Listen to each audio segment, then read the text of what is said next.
आइए बच्चा, आज हम सब पढ़ेंगे ऑप्टिक्स का ऑब्जेक्टिव देखेंगे। ठीक है, ध्यान से देखिएगा।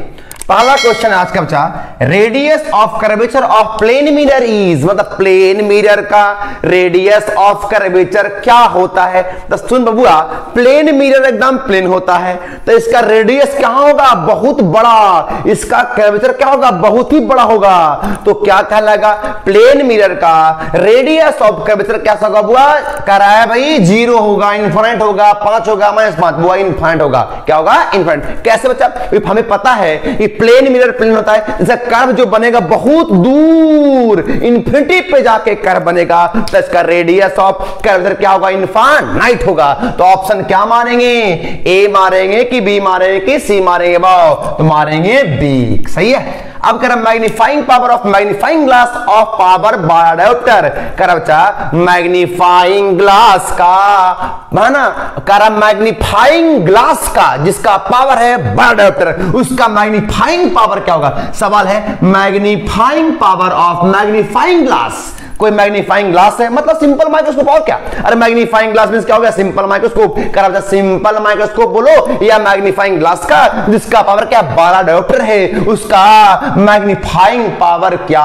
होगा। सही है। हे बच्चा देखोगे, बताओगे मुझे दिया क्वेश्चन में क्या, बताओ सिंपल माइक्रोस्कोप या बोलेंगे हम लोग मैग्नीफाइंग ग्लास का। मैग्नीफाइंग पावर फॉर्मूला क्या तुमको, m बराबर 1 प्लस डी बटा एफ होता है क्या।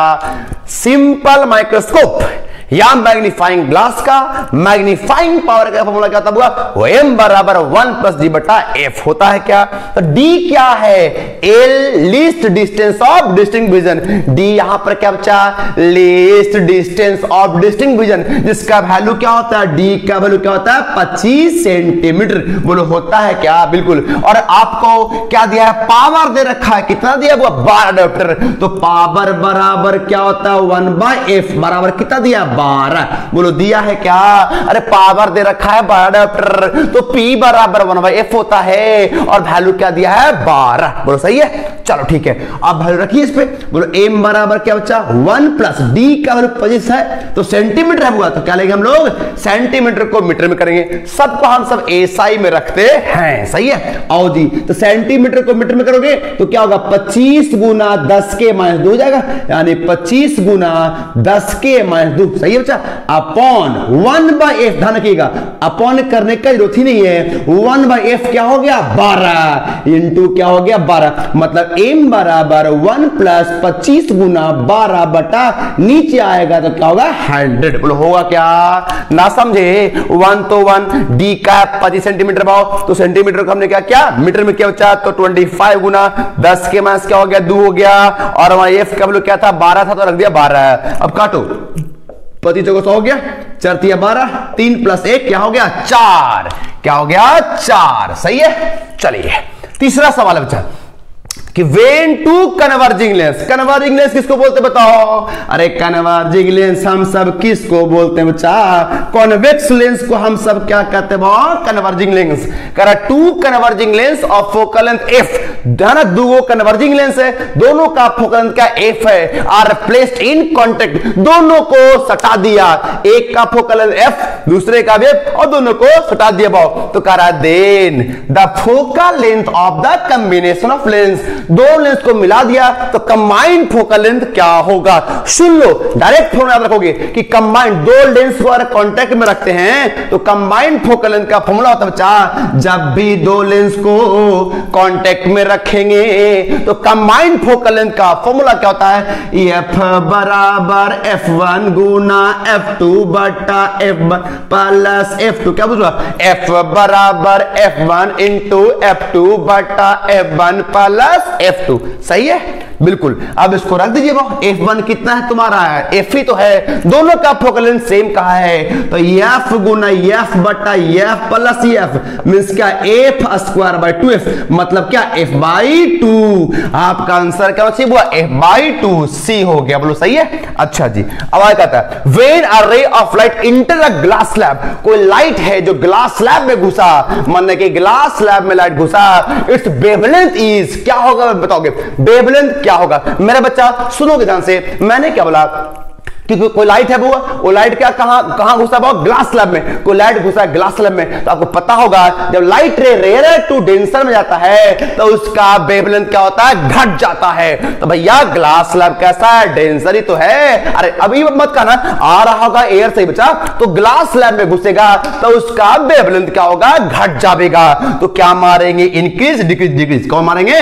डिक्रीज हुआ। याद रखिएगा जब भी लाइट रे रेयर टू डेंसर में जाता है बच्चा, तो हमेशा उसका स्पीड घटता है। क्यों घटता है, क्योंकि उसका वेवलेंथ घट जाता है भाव। तो हमारा कह रहा ग्लास स्लैब में घुसेगा, तो कह रहा when a ray of light enter a glass slab, जब लाइट रे ग्लास स्लैब में घुसता है तो उसका वेवलेंथ क्या होता है, घटता है। तो ग्लास स्लैब क्या है, डेंसर मीडियम है। क्या है, डेंसर है। लोग क्लियर बात। अच्छा जी, कहता है the transverse nature of light supports, light जो होता है ट्रांसवर्स नेचर का होता है भाव, एक कौन सा घटना सपोर्ट करता है, इंटरफेरेंस, रिफ्लेक्शन, पोलराइजेशन, डिस्पर्शन। याद रखिएगा ट्रांसवर्स नेचर ऑफ लाइट क्या हुआ, ट्रांसवर्स नेचर ऑफ लाइट को सपोर्ट कौन करता है, आपका पोलराइजेशन। याद रखिएगा पोलराइजेशन ऑफ लाइट हमें बताता क्या है कि लाइट ट्रांसवर्स नेचर का होता है। लाइट मीन पोजीशन के ऊपर नीचे ऐसे चमक करता है भाव, ऐसो करता है। पोलराइजेशन घटना समझते होगे है ना बुआ। ये पोलराइजेशन जो है आपको सपोर्ट करता है कि लाइट ट्रांसवर्स नेचर का होता है। हम लोग एक्सपेरिमेंटली पता करते हैं कि लाइट ट्रांसवर्स नेचर का होता है कि नहीं होता, कैसे, लाइट को पोलराइज करके।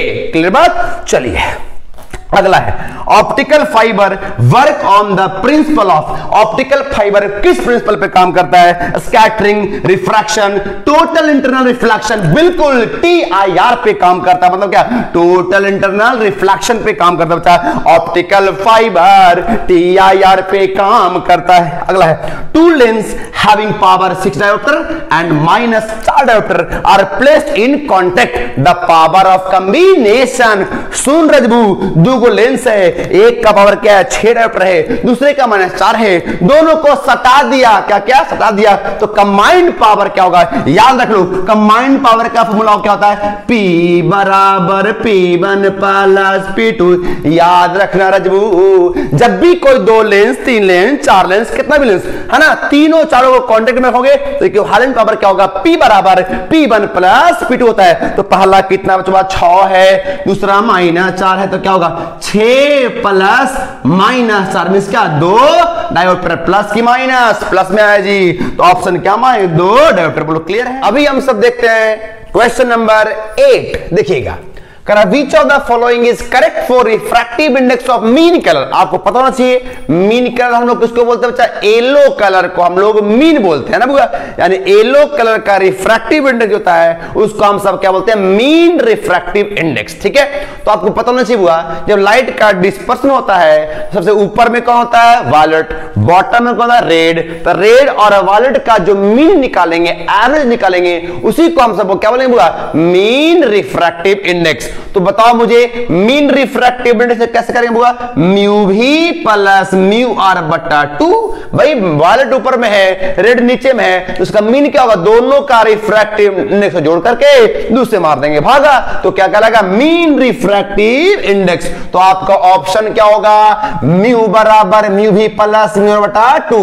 और ऐसे कभी कभी यहां म्यू के स्थान पे म्यू बाई भी लिखा हो रहेगा, तो mu by means yellow colour का रिफ्रैक्टिव इंडेक्स को हम सब क्या कहते हैं बच्चा, मीन रिफ्रैक्टिव इंडेक्स कहते हैं। तो म्यू बाई भी रहेगा, कोई दिक्कत वाली बात नहीं है। सही है। आइए नेक्स्ट क्वेश्चन नंबर 9 देखते हैं। कह रहा critical angle of light going from medium 1 to 2। कोई मीडियम 1 है बच्चा, कोई मीडियम 1 है और मीडियम A1 हो गया और मीडियम 2 है बच्चा। Light going from medium 1 to 2 is theta.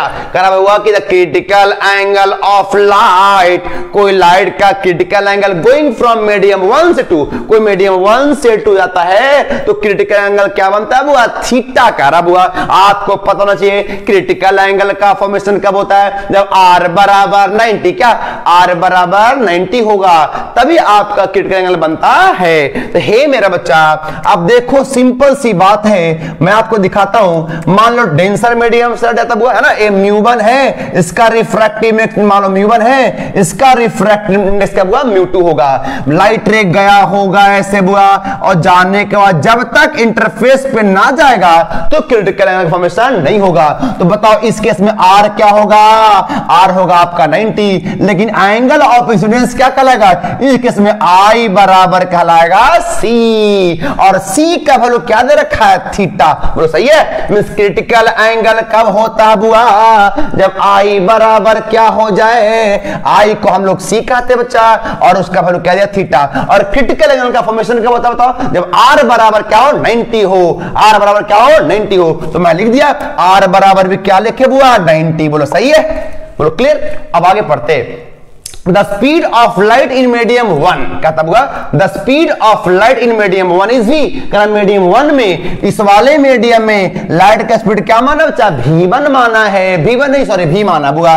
तो कहता है कि the speed of light in medium 2, तो कह रहा भैया इस वाले मीडियम में लाइट का स्पीड क्या होगा, इस वाले मीडियम में लाइट का स्पीड पूछ रहा हुआ, v2 बराबर व्हाट। सही है। देखो सिंपल सी बात है भाव, इसमें स्नेल्स लॉ लगाइए। कौन सा लॉ, स्नेल्स लॉ। आपको पता है बच्चा कि साइन आई बटा साइन आर बराबर क्या होता है, म्यू 2 बटा म्यू 1 होता है क्या, बिल्कुल होता बच्चा। यहां पे साइन आई के स्थान पे क्या होगा, साइन सी, और सी के स्थान पे थीटा, साइन थीटा बटा साइन क्या होगा 90 बराबर म्यू 2 बटा म्यू 1। बोलो सही है क्या, बिल्कुल। लेकिन यहां स्पीड पूछ रहा है, तो आपको एक बात और पता होगा कि speed of light is inversely proportional refractive index. Speed को सी से, सी ना देख के आप भी से कर सकते हो, तो स्पीड ऑफ लाइट क्या हुआ, रिफ्रैक्टिव इंडेक्स का इनवर्सली प्रोपोर्शनल होता है। सच बात है बिल्कुल। तो स्पीड को हम लोग v1 और v2 के रूप में लेंगे, वो है कि नहीं।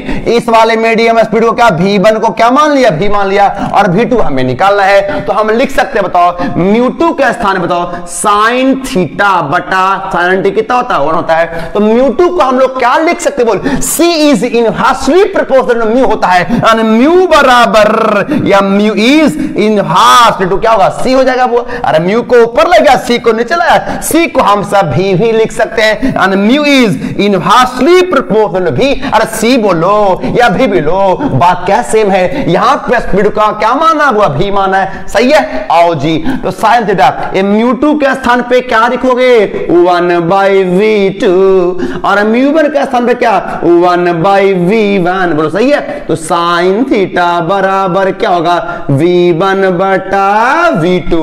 बोलो क्लियर बच्चा। और v1 का वैल्यू क्या दिया है, v, मींस पहला वाला मीडियम में लाइट का स्पीड क्या है, v। तो हम लिख सकते हैं क्या बच्चा, बताओ हम लोग लिख सकते हैं कैसे, बताओ साइन थीटा बराबर v1/v2, यानी क्या साइन थीटा बराबर v बटा v2, और हमें क्या निकालना है, v2। तो v2 बराबर क्या होगा, बोल v2 बराबर क्या होगा बताओ, v बटा साइन थीटा, और हमें यही तो निकालना था। v2 बराबर क्या हो गया, v बाई साइन है क्या, हाँ जी, ऑप्शन कौन सा, b। सही है। यानी v2 का वैल्यू क्या होगा बुआ, v बटा साइन थीटा। बोलो क्लियर, ओके बच्चा। अब देखिए नेक्स्ट क्वेश्चन, इसको जरा मिटा लेते हैं। देखो बच्चा, अभी अगला नंबर 10 आता है। वो नंबर सवाल कौन सा, 10वां नंबर जी। आखिर देखो 10 नंबर में क्या क्या आता है बबुआ, देखिएगा। करा the final image in an astronomical telescope with respect to object. करा हुआ एस्ट्रोनॉमिकल टेलीस्कोप में ऑब्जेक्ट के रेस्पेक्ट में जो फाइनल इमेज बनता, कैसा बनता बताओ। ऑप्शन है वर्चुअल अनइरेक्ट, रियल अनइरेक्ट, रियल अनइन्वर्टेड और वर्चुअल अनइन्वर्टेड। याद रखना एस्ट्रोनॉमिकल टेलीस्कोप में इमेज हमेशा कैसा बनता है, वर्चुअल, और ऑब्जेक्ट के रेस्पेक्ट में करा है। अरे ऑब्जेक्ट के रेस्पेक्ट में कैसा बनेगा, वर्चुअल एंड इनवर्टेड। कैसा होगा बच्चा, वर्चुअल एंड इनवर्टेड होगा। कौन सा होगा बच्चा, वर्चुअल एंड इनवर्टेड, ऑब्जेक्ट के रेस्पेक्ट में करा। ठीक है, चलो अगला करा। 11 नंबर सवाल सुनिएगा।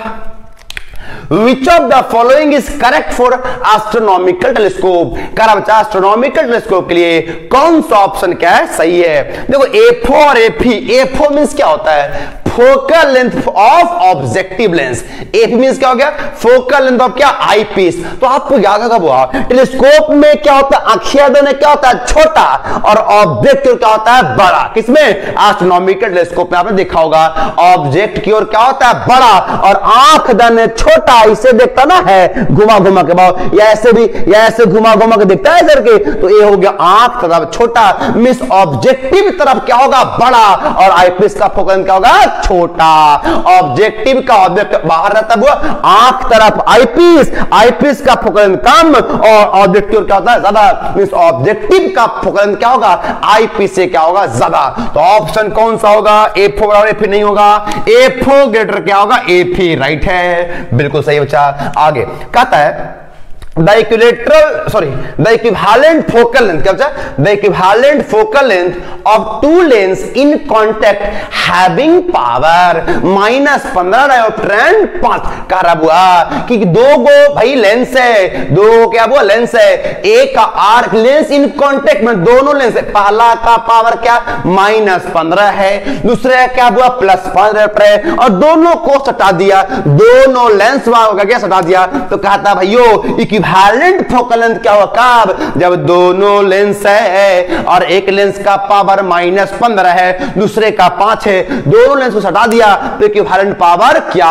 होगा, सॉरी इक्विवेलेंट फोकल लेंथ पूछ रहा है भाव। इक्विवेलेंट फोकल लेंथ क्या होगा, तो सबसे पहले हम क्या निकालेंगे, इक्विवेलेंट पावर क्या होगा, और पावर क्या होता है, 1/f होता है, f निकल जाएगा कि नहीं। आइए तो इक्विवेलेंट पावर बताओ पहले, तो p बराबर क्या होगा, P1 + P2, सही है। इक्विवेलेंट पावर पर निकालेंगे तो बोलो P1 क्या है, -15, P2 क्या बच्चा 5 है, यानी P बराबर क्या -10 डायोप्टर। ये क्या होगा, इक्विवेलेंट पावर। और हम जानते हैं कि P बराबर 1/f होता है, मान F बराबर 1/P। मेरा राजा P कितना है तुम्हारा, -10, और ये किसमें है तुम्हारा, मीटर में, पावर किसमें होगा, SI में, तो इसको कर देंगे सेंटीमीटर में, तो 100 से कर देंगे मल्टीप्लाई, ये गया कट, मींस पावर मींस क्या होगा, फोकल लेंथ कितना होगा, एफ होगा बुआ, एफ पी बराबर एफ हो गया, तो एफ को हमने कर दिया ऊपर, पी हो गया नीचे, तो एफ बराबर क्या 1/p बचवा, और पी कितना तुम्हारा -10 है, और सेंटीमीटर में करने के लिए 100 से किया मल्टीप्लाई, 1 0 गया कट, तो फोकल लेंथ कितना हो गया होगा, -10 सेंटीमीटर। बोलो है क्या, हाँ जी है, बी ऑप्शन इज करेक्ट। क्या होगा, -10। बोलो क्लियर। देखो एक पहला क्या किया, वो इक्विवेलेंट पावर निकाला, P बराबर P1 + P2, P1 है -15, P2 क्या है 5, तो P कितना हो गया, -10 डायोप्टर, सही है बिल्कुल। A हो गया क्या, इक्विवेलेंट पावर। लेकिन पावर बराबर 1/f होता है, F बराबर 1/p हो गया, P का वैल्यू -10 हो गया, और इसको सेंटीमीटर में कर दिया, वो 100 से मल्टीप्लाई कर दिया, तो हमारा कितना हो गया, -10 सेंटीमीटर इक्विवेलेंट फोकल लेंथ। बोलो क्लियर है, ओके बच्चा। को मिटाता हूं जरा, चलिए इसके बाद हमारे पास अब क्वेश्चन नंबर देखते हैं हम लोग 13। करा क्या, the angle of minimum deviation for an equilateral glass prism.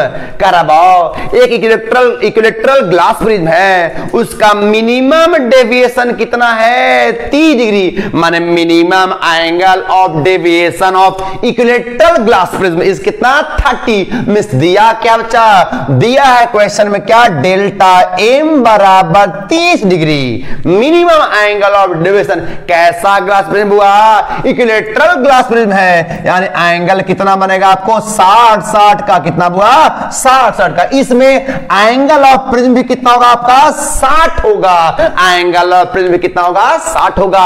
और मिनिमम एंगल ऑफ डेविएशन को हम क्या कहते हैं, डेल्टा m बराबर दिया है 30। तो कहता है कि बता भाई रिफ्रैक्टिव इंडेक्स ऑफ प्रिज्म, बता कि उस प्रिज्म का रिफ्रैक्टिव इंडेक्स क्या होगा। तो हम जानते हैं प्रिज्म फार्मूला आप लोग सीखा बच्चा, क्या, म्यू बराबर sine a plus delta m बटा 2 बटा साइन a/2।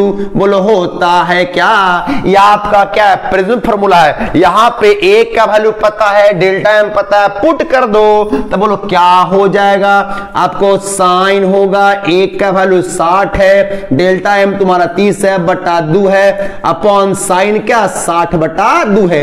देख बुआ 60 30 90 बाई 2 45 साइन 45, तो साइन 45 का वैल्यू कितना होता है तुम्हारा, ऊपर हो गया साइन 45 हो गया, और नीचे क्या साइन 60 बाई 2 माने क्या साइन 30। मेरा बच्चा साइन 45 क्या होगा 1 बाई रूट 2, और साइन 30 क्या हो गया 1 अपॉन 2। अब देखो 1 बाई रूट 2 रह गया, 2 गया उड़ के ऊपर, तो रूट 2 बार में कट जाएगा, यानी ऑप्शन क्या होगा हमारा रूट 2 होगा आंसर, क्या root 2, option B is correct. बोलो क्लियर है, ये क्या हो गया हमारा रिफ्रैक्टिव इंडेक्स निकला, कौन सा प्रिज्म फार्मूला से। बोलो क्लियर, चलिएगा अभी हम सब देखेंगे क्वेश्चन नंबर कौन सा 14 कहता है if a mirror is approaching you at a speed of 10 metre per second. कराबो कोई मिरर है, आपके मिरर मूव कर रहा है, मिरर मूव कर रहा 10 के स्पीड से बाओ, तो कहता है the speed with which the image will approach towards you, है ना, इमेज आपके कौन सा स्पीड से आवेगा। तो मैंने पढ़ाया था, याद रखना, अगर मिरर को डिस्प्लेस करते हैं डी ना, तो इमेज डिस्प्लेस कितना होता है 2D, स्पीड भी क्या होगा 2 भी हो जाएगा। स्पीड 10 से अगर मिरर जा रहा है तो इमेज का स्पीड कितना होगा तुम्हारा 20 हो जाएगा, डबल क्या होगा डबल, तो कितना मारोगे 20। याद रखिएगा अगर मिरर को मूव करवा रहे हैं जितना क्या स्पीड से ना, तो इमेज क्या होगा उसका दुगना स्पीड से मूव करेगा। अगर मिरर को डिस्प्लेस कर दिया दूरी डी, तो इमेज कितना चलेगा वो 2D, कितना हुआ 2D, तो कितना मारेंगे 20 मीटर पर सेकंड डबल। कहता है which of the following have the maximum refractive index, इसमें से किसका रिफ्रैक्टिव इंडेक्स सबसे ज्यादा होता है, ग्लास का, वाटर का, आयरन का और डायमंड का। तो डायमंड का कौन नहीं जानता है, डायमंड का रिफ्रैक्टिव इंडेक्स क्या सबसे ज्यादा होता है। बोलो क्लियर बात, सबको फटाफट आप लोग कॉपी कर लें बुआ। आइए बच्चों लोग अब हम सब क्वेश्चन नंबर 16 देखते हैं। कह रहा है magnifying power of astronomical telescope in normal adjustment. क्या करा कि magnifying power of astronomical telescope in normal adjustment, जब हमारा टेलीस्कोप नॉर्मल एडजस्टमेंट होता है, और नॉर्मल एडजस्टमेंट कब होता है बच्चा, जब इमेज का बनता हो इन्फिनिटी पे, उस समय मैग्नीफाइंग पावर क्या होता है m बराबर माइनस एफओ बटा एफी, क्या m बराबर माइनस एफओ बटा एफी। ये हो गया फोकल लेंथ ऑफ ऑब्जेक्टिव और फोकल लेंथ ऑफ आईपीस। बोलो क्लियर। कहता है the length of astronomical telescope in normal adjustment, कहता है बच्चा जब हमारा टेलीस्कोप नॉर्मल एडजस्टमेंट में होगा, मतलब इमेज कहां बनता होगा इन्फिनिटी पे, उस केस में टेलीस्कोप का लंबाई क्या होगा। तो ध्यान रखना ए लेंथ टेलीस्कोप हुआ, टेलीस्कोप का लंबाई जो होगा एल बराबर एफओ प्लस एफी। याद रखना है नॉर्मल एडजस्टमेंट में टेलीस्कोप का लंबाई क्या होगा एल बराबर एफओ प्लस एफी। बोलो क्लियर है, बिल्कुल बच्चा।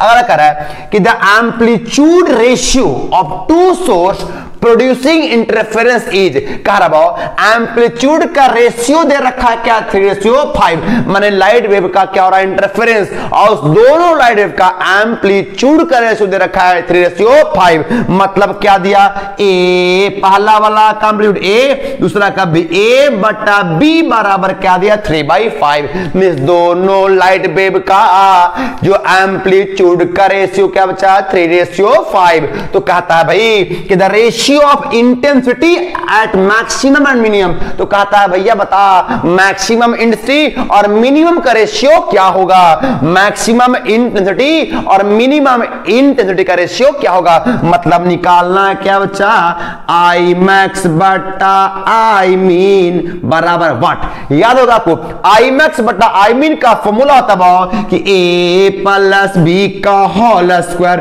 बटा ए माइनस बी का होल स्क्वायर। ए और बी क्या है amplitude of two light wave coming from two coherent source. A और बी क्या है लाइट वेव का एम्पलीट्यूड है। तो याद रखना है कि मैक्सिमम और मिनिमम इंटेंसिटी का रेशियो क्या होता हुआ आई मैक्स बटा आई मीन बराबर क्या होता है ए प्लस बी का होल स्क्वायर बटा ए माइनस बी का होल स्क्वायर। अब यहां रखिए ए का वैल्यू क्या है 3 है, 3 प्लस बी क्या है 5 है, 3 प्लस 5 का होल स्क्वायर हुआ, और नीचे में क्या हो गया 3 माइनस क्या उतरू आपका 5 का स्क्वायर। बताओ 5 3 8, 8 का स्क्वायर क्या हो गया 64, और 3 माइनस 5, 3 माइनस 2 क्या हुआ, 3 में से 5 कितना गया -2 का स्क्वायर कितना हो गया 4। यानी मेरे ख्याल से कितना होगा बताओ, 4 1 जा 4, और कितना होगा तुम्हारा 16 होगा क्या, 16 चौको 64, बिल्कुल। यानी 16 बटा क्या बच्चा, 16 बटा 1, मतलब 16:1। ऑप्शन है क्या, बिल्कुल सी है, 16:1। बोलो क्लियर थ्रू, बिल्कुल। अगला सवाल देखते हैं, सवाल नंबर क्या बचा 19, है ना, देखिएगा। हे बच्चा 19 में कहता है क्रेजिबू कि the intensity of light emerging from two slit, दूगो स्लिट है, इंटरफेरेंस में आपने देखा था कि दो स्लिट S1 और S2, दूगो स्लिट है, लाइट जो इमर्ज कर रहा है इन द रेशियो ऑफ 1:4, कह रहा होगा the intensity of light emerging from two slit, दूगो स्लिट से लाइट क्या कर रहा है, इमर्ज कर रहा है, उसका इंटेंसिटी का रेशियो दिया I, दोनों का इंटेंसिटी का रेशियो दिया बॉय। इस बार क्या दिया है बचवा, I1 बटा I2 बराबर 1/4, माने इंटेंसिटी का रेशियो। पहला वाला लाइट वेव का इंटेंसिटी क्या हुआ होगा 1, दूसरा क्या होगा 4, तो पहला वाला का नाम दिया I1, दूसरे का नाम दिया I2, और इंटेंसिटी का रेशियो क्या है 1:4, मींस I1 बटा I2 बराबर 1/4। बोलो क्लियर है, बिल्कुल। तो कहा था बच्चा कि the ratio of intensity of maximum and minimum, ले लोटा,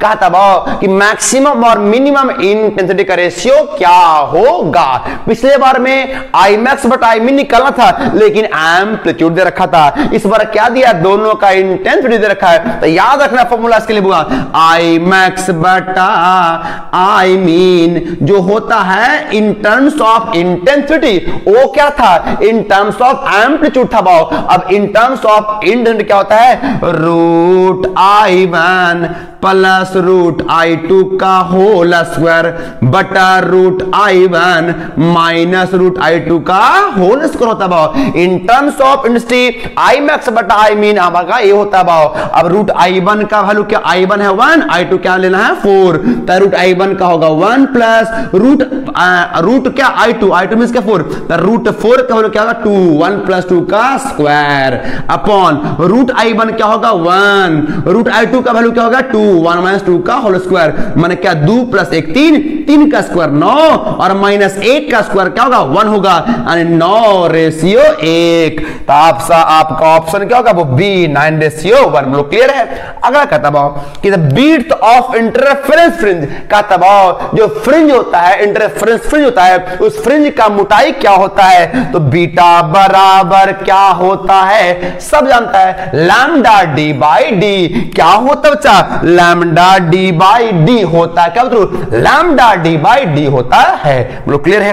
अगला करा द पेंट्रेशन इन ज्योमेट्रिकल, है ना, the penetration into geometrical shadow is called, क्या, the penetration into geometrical shadow means बुआ कहता है कि ज्योमेट्रिकल शैडो का निर्माण जो करता है उसको हम क्या कहते हैं, उसको हम कहते हैं पोलराइजेशन, डिफ्रैक्शन, इंटरफेरेंस, है ना, डिस्पर्सन। तो बिल्कुल उसको कहते हैं क्या, डिफ्रैक्शन। क्या बोलते हैं, ऐसा रियल में होता है कि the penetration of light into geometrical shadow, है ना, लाइट जो है पेंट्रेट करके ज्योमेट्रिकल शैडो का निर्माण करता है, उस घटना को क्या कहते हैं, उस घटना को हम सब डिफ्रैक्शन कहते हैं। क्या कहते हैं, डिफ्रैक्शन। बोलो क्लियर बात है। क्या लिखा वो, द पेंट्रेशन ऑफ लाइट होना चाहिए, the penetration of light into, light में लिख दूं क्या, द पेंट्रेशन ऑफ लाइट, क्या बचा, द पेंट्रेशन ऑफ क्या, लाइट, है ना, into geometrical shadow is called क्या, डिफ्रैक्शन होता है। बोलो क्लियर बात, फटाफट इसको नोट कर ले बच्चा।